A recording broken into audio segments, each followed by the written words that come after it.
Assalamualaikum warahmatullahi wabarakatuh. Alhamdulillahilladzi qala fi kitabihil karim. A'udzu billahi minasyaitonir rajim. Bismillahirrahmanirrahim. Ya ayyuhalladzina amanu kutiba alaikumus syiyamu kama kutiba alal ladzina min qablikum la'allakum tattaqun. Shadaqallahul 'azim. Wassalatu wassalamu ala asrafil anbiya'i wal mursalin sayyidina wa maulana Muhammadin wa ala alihi wa ashabihi ajma'in. Amma ba'd. Anak-anakku sekalian yang berbahagia, bagaimana puasa untuk hari ini? Masih semangat puasanya? Semoga anak-anak semua tetap diberi kelancaran untuk menjalankan ibadah puasa di bulan yang penuh berkah ini. Anak-anak, jangan lupa pula untuk melakukan kegiatan-kegiatan di bulan suci Ramadan seperti salat tarawih, salat berjamaah, tadarus Al-Quran, dan lain-lain untuk menambah ibadah kita di bulan yang penuh berkah ini. Anak-anakku sekalian yang berbahagia, pada pertemuan yang lalu kita telah membahas tentang materi keremajaan. Kali ini kita akan melanjutkan tentang kewajiban yang harus dilakukan bagi seorang atau anak yang telah mengalami dewasa. Dalam ilmu fikih disebut dengan mukallaf. Pengertian mukallaf dalam ilmu fikih adalah wal baligh, yaitu anak yang telah baligh, al-aqil yang berakal, alladzi balaghahu aslu da'watul Islam yang telah sampai padanya asas agama Islam, huwa asy-syahadah, yaitu kalimat syahadat. Jadi yang disebut mukallaf adalah anak yang telah atau orang yang telah baligh.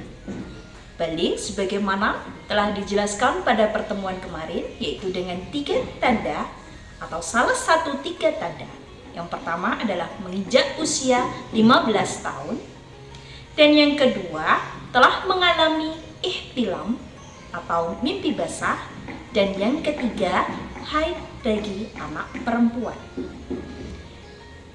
Kemudian syarat yang kedua sebagai mukallaf adalah al-aqil. Anak tersebut atau orang tersebut berakal, artinya tidak gila.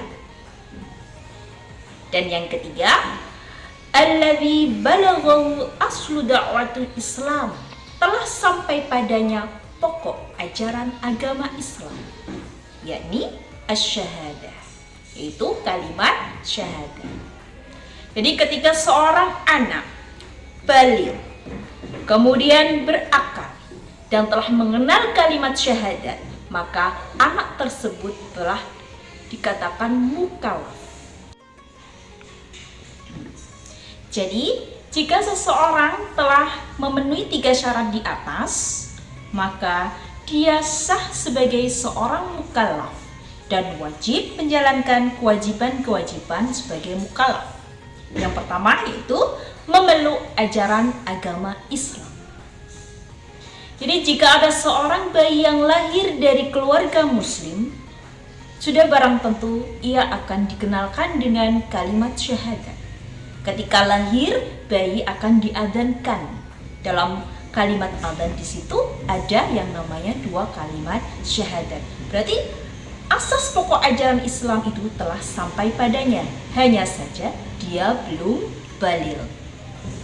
Jadi seorang anak itu belum dikatakan mukallaf meskipun telah sampai padanya asas pokok ajaran Islam sampai ia dewasa. Seorang bayi dikatakan sebagai anak yang fitrah atau suci. Hal ini sebagaimana dijelaskan dalam hadis Rasulullah sallallahu alaihi wasallam. Qala Rasulullah sallallahu alaihi wasallam, "Ma min mauludin illa yuladu 'ala al-fitrah Tidaklah seorang bayi lahir ke dunia ini kecuali dia dalam keadaan fitrah atau suci.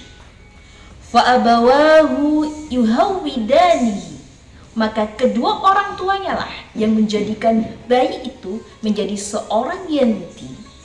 Wa yunasyiranihi, atau seorang Nasrani. Wa yumajjisanihi, bahkan menjadikan anak tersebut sebagai anak Majusi. Untuk itu, baik buruknya seorang anak itu tergantung pada kedua orang tuanya. Ibaratkan sebuah catatan dalam buku. Anak itu bagaikan lembaran buku yang kosong. Jika orang tuanya memberikan catatan-catatan yang baik kepada buku itu, maka buku itu akan enak dibaca dan akan membentuk sebuah karakter yang sangat baik di masyarakat, bahkan membentuk kepribadian yang baik dalam menjalankan perintah-perintah agama. Nah, kenapa harus berpegang teguh pada ajaran agama Islam? Karena agama Islam adalah agama yang diridhai oleh Allah Subhanahu wa Ta'ala. Sebagaimana dalam Al-Quran, "Inna dina indallahil Islam." Sesungguhnya agama yang diridhai oleh Allah adalah agama Islam. Kemudian kewajiban yang kedua bagi seorang mukallaf adalah tetap berpegang teguh pada ajaran agama Islam. Setelah masuk ke dalam ajaran Islam, maka dia harus berpegang teguh semua ajaran-ajaran yang ada di dalam agama Islam. Meninggalkan semua larangan-larangan yang telah ditetapkan oleh ajaran agama Islam.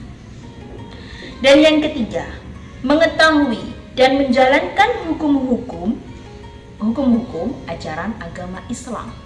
Dalam ajaran Islam itu ada beberapa hukum yang harus diketahui. Di antaranya ada wajib atau fardu, haram, sunnah, mubah, dan makruh.